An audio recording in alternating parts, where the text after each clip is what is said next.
Assalamualaikum warahmatullahi wabarakatuh. Perkenalkan kami dari kelompok satu akan mempresentasikan proyek Sistem Manajemen Karyawan yang beranggotakan saya sendiri, Melin Oktaviani, dengan NIM F5512408 dan teman saya. Saya Muhammad Nur Fajrul Islam dengan NIM F551241102.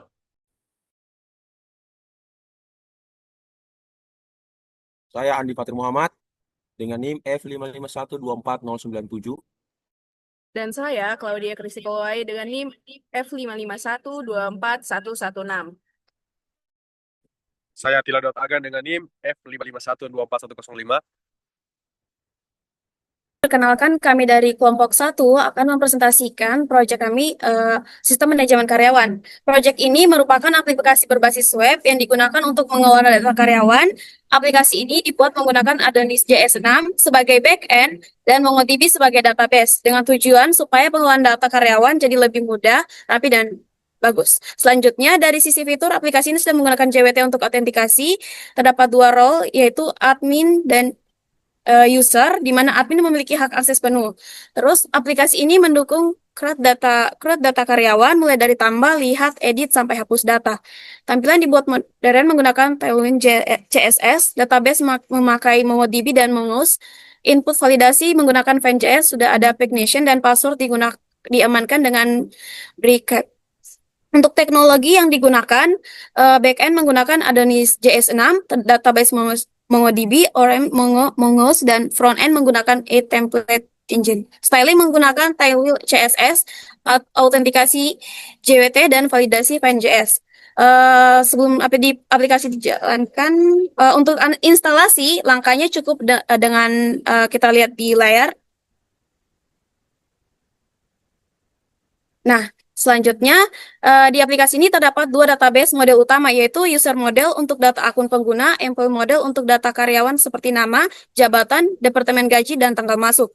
Untuk API endpoint, terdapat endpoint authentication untuk register, login, dan logout, serta endpoint employee untuk menampilkan, menambah, mengedit, dan menghapus data karyawan yang akses penuhnya hanya untuk admin. Selain API, aplikasi ini juga memiliki web route seperti halaman login, register, daftar karyawan, dan halaman pengolahan karyawan khusus admin. Dalam penggunaan aplikasi, user melakukan register login, admin dapat mengolah seluruh data karyawan, sedangkan user biasa hanya dapat melihat data. Struktur project sudah disusun rapi, terdiri dari controller module untuk model, validator views untuk dan routes, sehingga memudahkan pengembangan dan maintenance. Dari sisi keamanan, aplikasi ini sudah menerapkan password hashing, JWT, role-based access control, validasi input, serta proteksi CSRF dan XSS. Selanjutnya, saya persilakan kepada teman saya.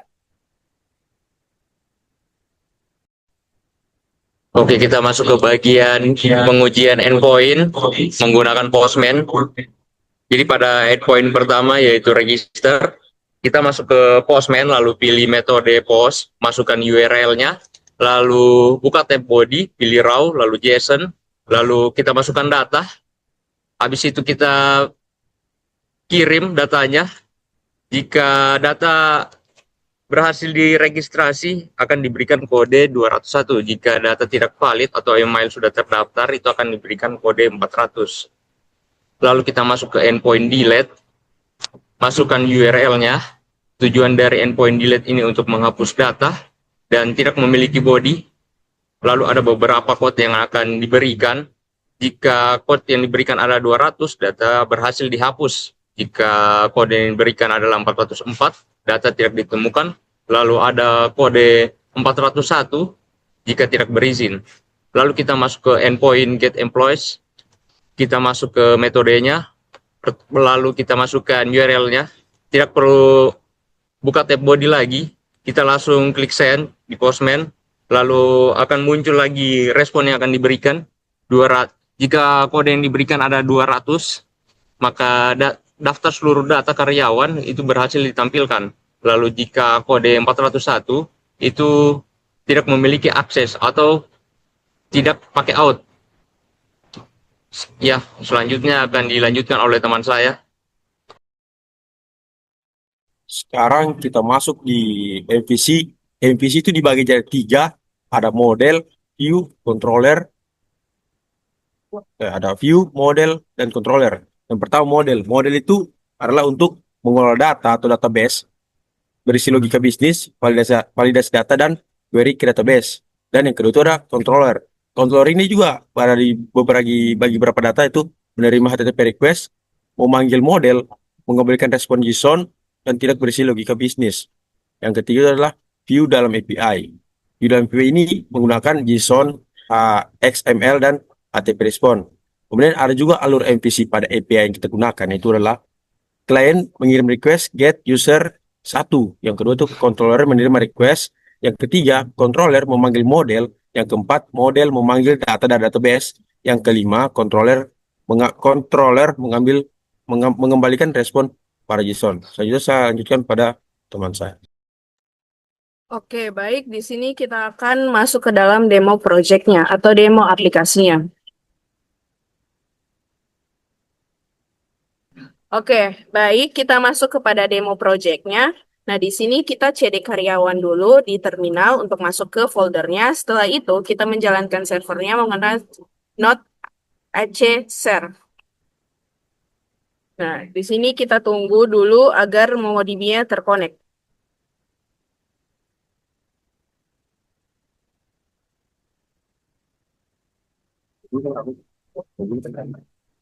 Nah, di sini MongoDB sudah berhasil terkonek dan kita masuk kepada localhost-nya.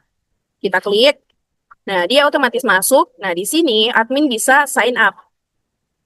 Admin bisa sign up, dia bisa mengisi namanya, email, password, dan role-nya. Kita bisa select role yaitu adminnya. Nah, di sini saya sudah membuat akun dari adminnya, sisa kita sign in saja. Nah, di sini ada Kartika Jaya dan passwordnya itu 123456. Nah, kita sign in saja.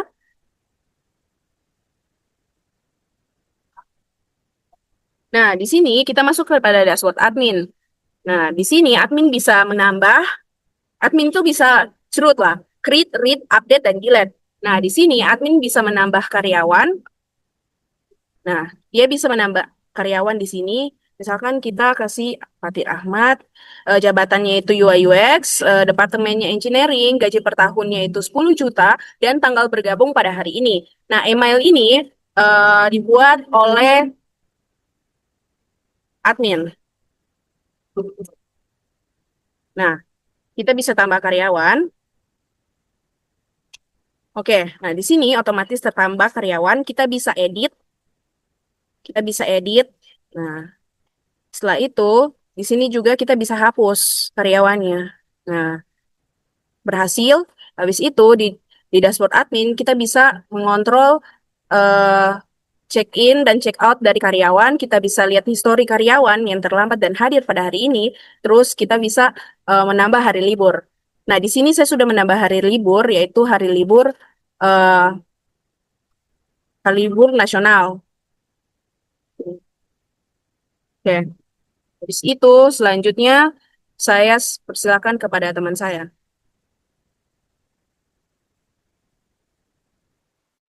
Oke, langsung saja kita masuk ke bagian karyawan. Saat memasukkan email, email yang akan kita masukkan itu telah dibuat otomatis oleh admin. Jadi tinggal kita masukkan.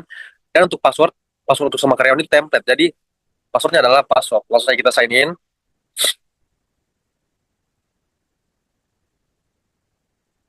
Oke, di sini kita bisa melakukan absensi. Baru setelah kalau kita tekan check in, maka absensi yang akan kita lakukan akan masuk ke admin. Oke, masuk ke history. Di bagian history kita bisa melihat daftar absensi kita. Tapi untuk privasi, kita hanya bisa melihat milik kita sendiri. Kalau untuk karyawan lain, itu tidak diperbolehkan. Untuk hari libur, pada pada bagian hari libur, ini kita bisa melihat bahwa libur yang ada di sini adalah libur yang telah dimasukkan oleh admin sebelumnya. Yang terakhir, profil. Nah, untuk setiap karyawan mestinya membutuhkan profil. Jadi di sini ada nama lengkap, posisi, departemen, gaji per tahun, tanggal bergabung, email akun, dan ID karyawan. Nah, jikalau ada kesalahan data pada profil karyawan, maka karyawan bisa menghubungi admin. Nah, terakhir juga Terakhir juga kita bisa melakukan check out sebagai untuk absensi pulang. Sekian, saya lanjutkan ke moderator. Sekian presentasi dari kelompok kami. Mohon maaf bila ada salah kata. Saya akhiri. Wassalamualaikum warahmatullahi wabarakatuh.